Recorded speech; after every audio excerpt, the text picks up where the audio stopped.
The anime begins with a girl named Nishino, who wakes up murmuring. She opens the door and gets a flashback of her scary past. She gets terrified and stops with a jerk, but it is her driver outside. He drops her at school in a luxurious car, and everyone admires her for her beauty, except for Keijnu. All notice her when she enters the school. Nishino comes closer to him and says hello, but she doesn't like him very much, because he always gets a lower middle grade in school. He mispronounces her name every time and doesn't even recognize her. However, she is tired of mentioning her name, but Keijnu doesn't even see her when talking, and put his eyes on something else. She tries hard to ignore him, but for some reason she cannot. In the next scene, she is telling her past. She left her career and studies lately because of a scandal. She limited herself to a room and started putting on a mask in public. When school ends, she calls her driver, but he doesn't pick up. Some stray boys have killed him. After waiting for a long, she decides to walk home alone. This is the first time she is ever walking in the streets. She encounters the identical stray boys,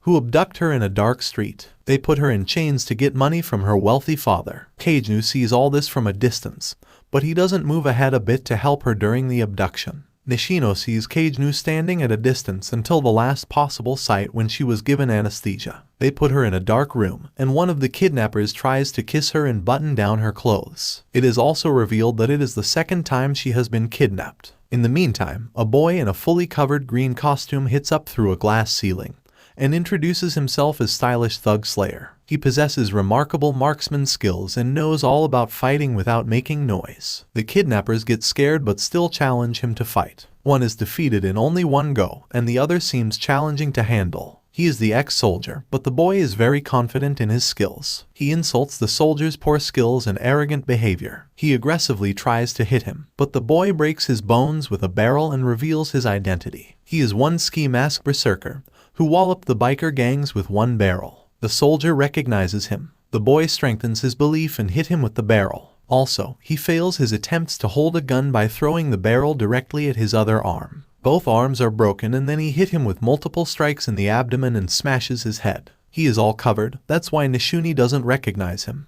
But he is her classmate whom she dislikes. He set her free from chains and advises her not to walk home alone next time. He disappears before Nishuni could see him and mourns at his performance with the soldier. He is unsatisfied with his fight, because his fighting skills differ from Eminence in Shadows. After that, Nishino reports the police about the event and informs her father. They took all measures so that the case would not go public. However, she is still sad, because the identity of stylish thug slayer is still a mystery. The following day, she greets all the students like before, and Keijnu is still ignoring her. However, he spells her name accurately and establishes eye contact so far. Nishino is gloomy to see Keijnu sad all the time, because she knows he lives a masked life just like her. This makes her even sadder. In the next scene, a horrifying news spreads all over the city that a student from middle school was run over by a truck and died last night. The student's name is Keijnu, and the accident is caused due to the rash driving of the truck driver. The scene switches to a young boy, who is all alone and striving to make his childhood dreams come true. Like most children, he still remembers his childhood dreams and cannot let them fade with time. He wants to live that dreams and get more and more power. That's why he does everything to make them come true. All these powers would fade away from joining small combats to soldiers training, even winning wrestling competitions. He even tried joining all these combats. The reason is that all humans are helpless to any natural calamity, and even a nuclear bomb. He wants to live an enduring life where no eradication of energies takes place. For this, he had to eradicate whatever it takes and is willing to eliminate everything. Therefore, he is bound to spend a mediocre lifestyle in front of the whole world. But he do all heroic deeds in shadow to achieve whatever he wants. Finally, he achieves that aim, creates a group of heroes, and becomes the Eminence in Shadows. Keijnu always wanted to be the master of Eminence in Shadows, and now he is one of them. He is telling the same story. He is the middle school mediocre stylish thug slayer boy,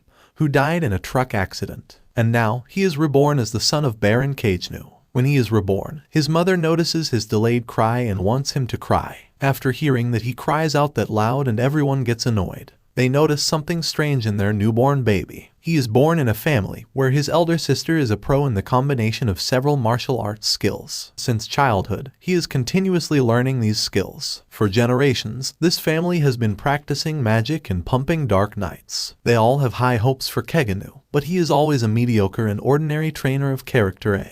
However, in the shadows and dark, he is pro in martial arts skills and has been killing people like vegetables. He gets the slime swords, which are much more interesting than he thought. He kills a group of people in a single attack. He robs art, food and a lot of wealth from a caravan by using his super slimy bodysuit. His suit contains a lot of powers from pointed fingers to several kinds of traps. He notices a cage where a corpse is half alive and is trying to escape it. This unpredictable corpse is throwing waves of energy similar to him and he absorbs them. This is neither a corpse nor a human, which means it is possessed, and he starts experimenting for about a month. He can do whatever he wants with it. He finally succeeds in containing the magical overload, and the consequences are unexpected. This turns into a beautiful girl, who is unconscious and naked. It is unbelievable that something dead could revert to its original. Anyhow, he is pleased that it is his first success as an eminence in shadow. He breaks the curse that had tightened her as a living corpse for a long time and elaborates on the truth. In history, a demon cast his curse on different heroes at his last breath, and someone twisted the curse and changed all of them into a lump of flesh. These heroes defeated demon in the past, and the devils who turned them into corpses is named the Cult of Diablos. These devils are a group of zealots plotting to revive the demon who cursed them.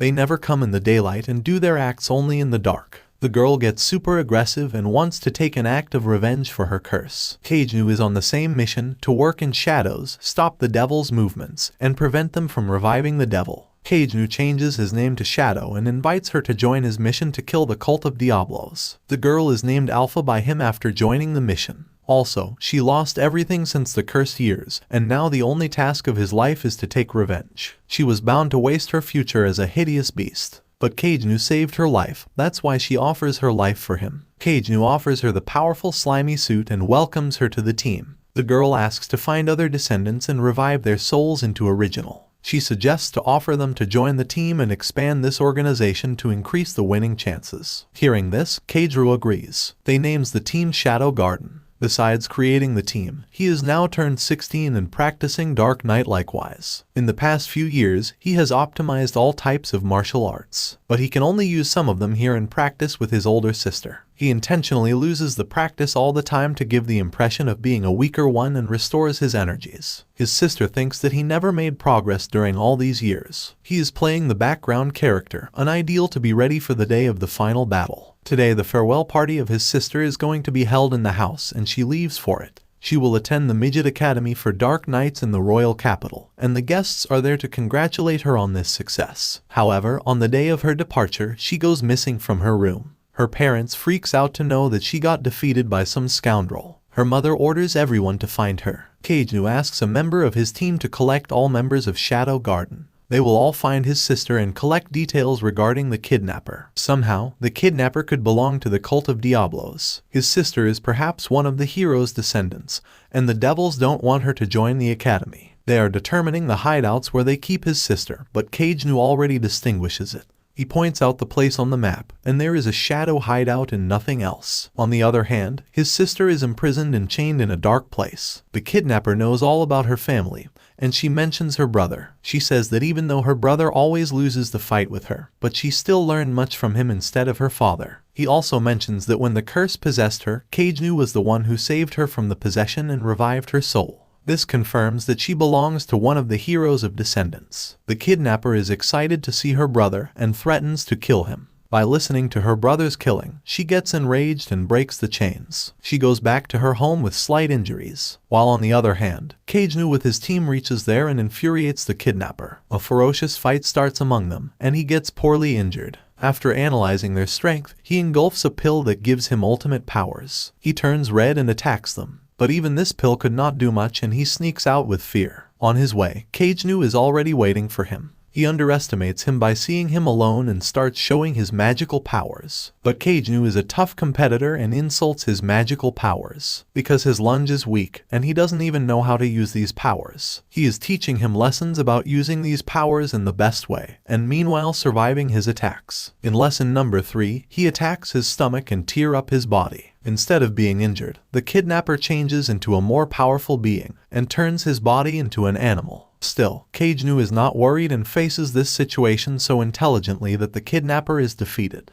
He is dead, and a pendant from his neck spills out with a picture of a girl. Keijru holds the pendant and leaves. He is pleased that their rescue mission is complete, although his sister freed herself before their arrival and didn't know about the natural strengths of her brother. She is tenacious, and all her injuries get resolved even in one night. She leaves the following day pretending as if nothing happened. Keijnu wishes to go to the capital. He wonders that after leaving, he will put Alpha in the lead and hand her the work. The time has come to leave the place, and he says goodbye. He imagines Alpha and other teen girls, who had collected much information about the devils the last time. They believe that the Cult of Diablos is an enormous organization that runs globally. Each finds it exciting and still wishes to strive for eminence in shadows till his last breath. In the next scene, an insane boy is hitting his head against a stone and jumping in front of a train. On the hand, Keijnu has reached the destination and wishes the best of luck to the girls of Shadow Garden. At the age of 15, he enrolls in the same school as his sister. This is a super prestigious school for all inside and outside the kingdom. It is a medieval tile hierarchical community, and still, he manages to get in there instead of having background character in the outside world.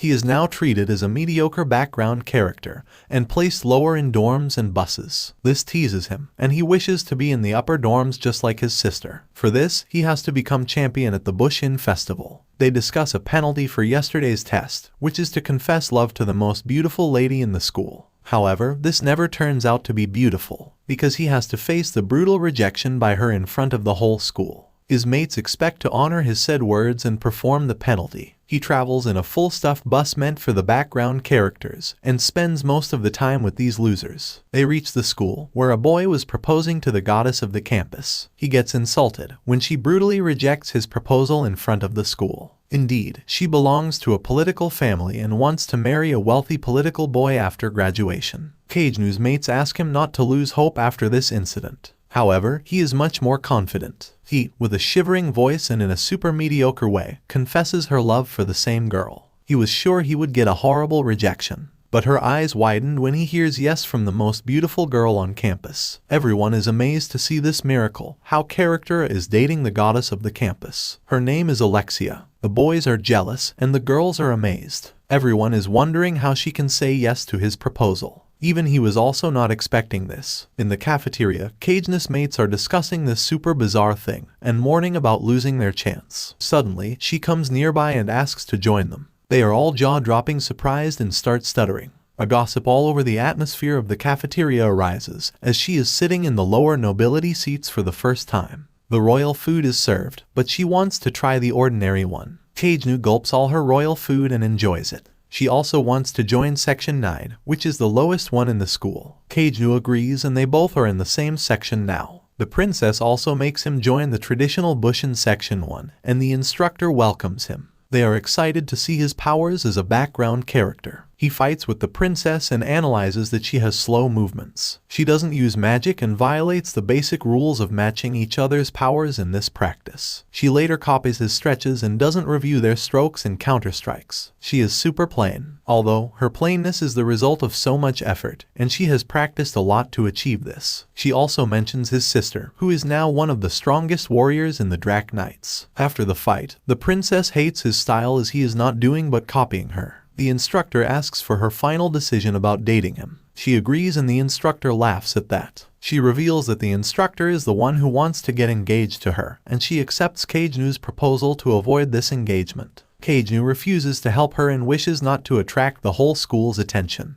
Princess also states that she has accepted his proposal because she doesn't want to lose the bet with her friends. She bet with them lastly that if she did not confess fake love, she would make every day in this academy trouble for them. Now he has to act fake love in front of the whole school to live peacefully. He has no choice but to accept the offer, and he can stop right after the instructor loses interest in the princess. Keijnu is not interested and looks whiny, because he knows he will not give up that earlier. Keijnu doesn't see the ending well, but she ensures that she is responsible for whatever the conclusion is. She tosses a shining coin and drops it on the floor. He asks if she find him that greedy. She replies, yes. Keijnu jumps over the coin to hold it and says that you're right. She tosses another coin and he picks it up from his mouth. She considers him a good doggy and tosses another one. They spend the next day together as boyfriend-girlfriend. The whole school calls Keiju a gold digger. The princess considers the instructor infuriating because he is arrogant about his sword skills. That's why she doesn't like him. Princess is very prudent in public, but in actuality, she is a whirlwind of insults and spite. Keiju always agrees with her point, because debating with her about anything is useless. They are having a conversation while eating ice cream. Keiju asks about the problem with marrying the instructor, as he has the status, power, fame, and everything to make her happy. But she even hates his existence and his perfectness. She likes a person who is real inside and outside, even an average with a mediocre lifestyle. She gives him a coin again as a reward for agreeing with her argument. While traveling on the bus, she discusses their lives. The princess tells him everything he thinks of him, and she sees him as mysterious. Keiju asks about her dull behavior today. She then tells him that she always wanted to be as strong as her sister Iris. But even though she tried her best, she could not beat and turned her way out. She finds her way to become strong and looks where she is now. Everybody calls her a fencer ordinaire. She thinks that Keiju's fencing style is as ordinary as hers. That's the thing she likes in him. She thinks of it as unfortunate, but Keiju terms it fortunate and tells her that he likes her fencing style. She tells him that her sister said the same thing to her when she lost the Bushin festival last time. It was so sad feeling for her at that time. However, he assures her that he likes her fencing style because he feels just like her. She points a sword at him, but he doesn't reply. After this, she leaves the bus. He thinks that this is the end of this unwanted relationship. Keiju's friend asks him if he has dated the princess for 2 weeks. He refuses and they curse him for losing the golden chance. In the meantime, they hit the instructor. He asks for the princess because she has been missing since last night, and Keiju was the last person she contacted. Now, he is in big trouble. Everyone there is holding on to their swords and ready to kill him at merely one command by the instructor. He instantly surrenders in front of the crews and bows down on his knees. We see the princess is in charge of an evil doctor,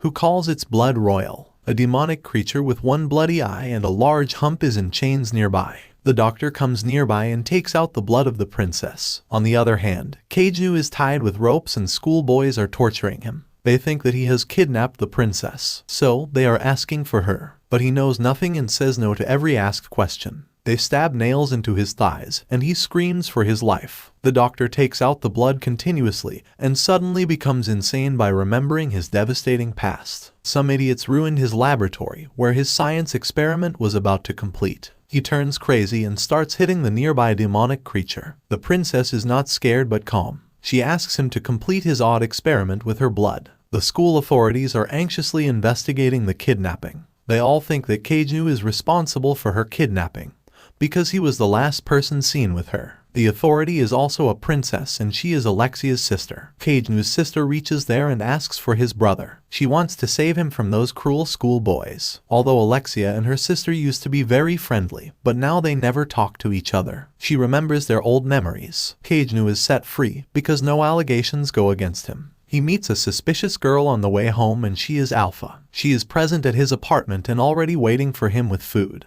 She heard that Keiju is in trouble, so she is here to see him. She informs him that the Eminence of Shadows is working well, and they have enhanced their abilities recently. They are also investigating a lot about the cult. She informs him that it is the cult who has kidnapped the princess, because they always crave royal blood. She also asks permission to dispose of the boys who investigated him. He refuses to harm them anyway and appreciates their dedication to their work. The princess is in awful condition and syringes are all over her body. She is half awake and half asleep. Keiju is at a place where he admires all antique items and puts a letter there as a final touch. He is actually in the royal capital. He states that he had done all those things. A fake relationship with the princess was searching for the Eminence of Shadows. Now he has to wait. The time has come. Delta enters, and he informs her that the Night of Shadow has come. They plan to launch attacks on all the Fenrir sect hideouts simultaneously. The Diablo's cult will scatter throughout the capital and search for traces of the princess's Alexia magic. She is narrating the whole plan of the Eminence of Shadows, and he decides to prelude. Tonight the world would know them. 2 schoolboys from the investigating team hit him in the street, and he kills them with his superpowers. Keiju says that till sunlight, this would all be finished. Delta is taking notes of all this. He destroys several places in the city, and the whole battalion is in action now to figure it out. The princess of the school orders all boys to take immediate action to find the suspect. On the other hand, the doctor injects a devastating prototype into the demonic creature. It changes into a colossal devil, and it kills the doctor. The creature breaks all the chains, and the princess is set free. The devil monster moves into the city and scares the whole public. Princess Alexa is trying to return, and he finds a boy from the school. He funded the doctor for research and is involved in her kidnapping. With the princess's blood and the doctor's research, he can get the 12th seed in the rounds. Rounds are the 12 highest ranking knights in the order, which means knights of the rounds. He would be the highest rank among them, and it would bring money and fame. He talks about harming her sister. He is the same boy in the school's authorities, who had been handling the investigation of the kidnapping case of Alexia. She is super aggressive and attacks him with a sword. He counterattacks and insults her ordinary powers. After several flips and tricks, he defeats her and makes her bow down on her knees. Suddenly, they hear footsteps. It is Kagenu in his pure black attire of Eminence of Shadows. After this episode ends, watch the video of the left side if you have missed the previous video, and subscribe to Annie Summary for more anime recaps.